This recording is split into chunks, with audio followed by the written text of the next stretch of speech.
Everyone. क्या आपको पता है जो वाइफ होती है वो मेंटेनेंस दो सेपरेट एक्ट में मेंटेनेंस क्लेम कर सकती है अगर वो हिंदू वाइफ है।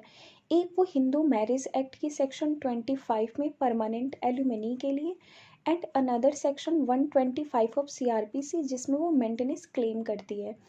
तो एक क्वेश्चन ऐसा अराइज होता है कि क्या साइमल्टेनियसली वाइफ दोनों प्रोविजंस जो कि एक सेक्शन 125 ऑफ सीआरपीसी है and another section 25 of Hindu marriage act दोनों में साइमल्टेनियसली पिटीशन फाइल कर सकती है for the getting of maintenance.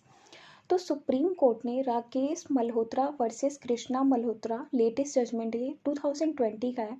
Supreme court ने ये हेल्ड किया था कि अगर वाइफ ऑलरेडी उसे परमानेंट एलुमनी ग्रांट कर दी गई है, अगर उसे परमानेंट एलुमनी ग्रांट कर दी गई है under section 25 of Hindu marriage act, then उसके बाद वो again section 125 of the CrPC में मेंटेनेंस क्लेम करती है तो उसके उस क्लेम को सुप्रीम कोर्ट रिजेक्ट कर सकती है, उसे इंटरटेन नहीं करेगी उस पेटिशन को।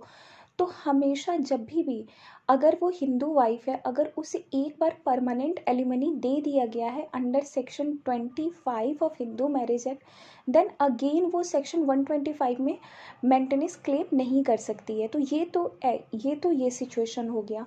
बट एक अनदर सिचुएशन लेते हैं जहाँ पे वाइफ को section 125 of Hindu marriage section 125 of CrPC में उसे मेंटेनेंस मिल चुका है। तो आपको पता है कि सेक्शन 125 में केवल वाइफ क्लेम करती है, बट वो again section 25 of Hindu marriage act में क्या मांगती है, मेंटेनेंस मांगती है। तो इस सिचुएशन में क्या होगा, तो आपको बता दूं कि अगर 125 में पहले मिल चुका है और अगर वो 25 ऑफ हिंदू मैरिज एक्ट में क्लेम करती है, देन कोर्ट क्या करेगी, जो भी अमाउंट मेंटेनेंस का उसको सेक्शन 125 ऑफ सीआरपीसी में मिला था उसे section 25 of Hindu marriage act में एडजस्ट कर देगी।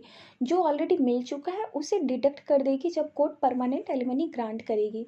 और एक और चीज़ बता दूँ, बोथ जो सेक्शंस होते हैं वो इंडिपेंडेंट इन नेचर होते हैं। और आपको भी पता होगा कि सेक्शन 125 जो वो स्पीडली डिस्पोज हो जाता है केस। तो अक्सर केसेस में सेक्शन 125 में ही मेंटेनेंस वाइफ ज़्यादातर क्लेम करती हैं। बट जब आप 25 के प्रोसीजर में आते हैं तो उसमें थोड़ा सा लेट होता है।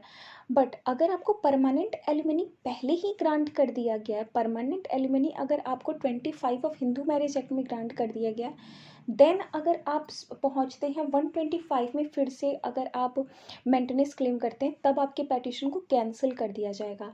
बट सिचुएशन दूसरा आता है कि पहले आपने 125 में क्लेम किया, वहाँ पे आपको मिल गया, फिर आप 25 में आएंगे तो उस सिचुएशन में आपके क्लेम को कैंसिल नहीं किया जाएगा, आपके अमाउंट को एडजस्ट किया जाएगा। जो अमाउंट आपको पहले दे दिया गया उसे डिडक्ट कर दिया जाएगा।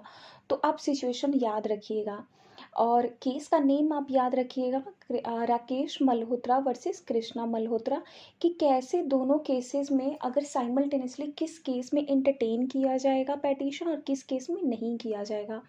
तो दोनों सिचुएशन आपको याद रहेगा तो आप एग्ज़ाम में कभी कंफ्यूज नहीं होइएगा। तो एक आप ऐसे भी माइंड मैप बना सकते हैं कि 25 और सबसे पहले 25 को ऊपर रखिए और 125 को नीचे रखिए। तो अगर सबसे पहले 25 है और नीचे 125 है तो दोनों में उसमें क्या होगा, क्रॉस हो जाएगा। मतलब 25 अगर सबसे अपर में है तो केवल ऊपर वाले पेटिशन को एंटरटेन किया जाएगा, नीचे 125 को नहीं किया जाएगा। बट अगर 125 ऊपर है, मतलब 125 फर्स्टली फाइल किया गया है देन और 25 में किया गया, तो 125 में भी आप टिक कीजिएगा और 25 में भी टिक कीजिएगा, मीन्स दोनों ही इंटरटेन किया जाएगा।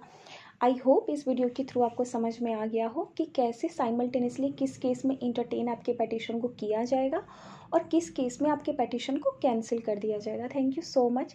अगर आपको इस पॉइंट से रिलेटेड कुछ भी पूछना हो तो आप मुझसे पूछ सकते हैं, मैं ट्राई करूँगी कि मैं कमेंट बॉक्स में आंसर करूँ। Thank you so much.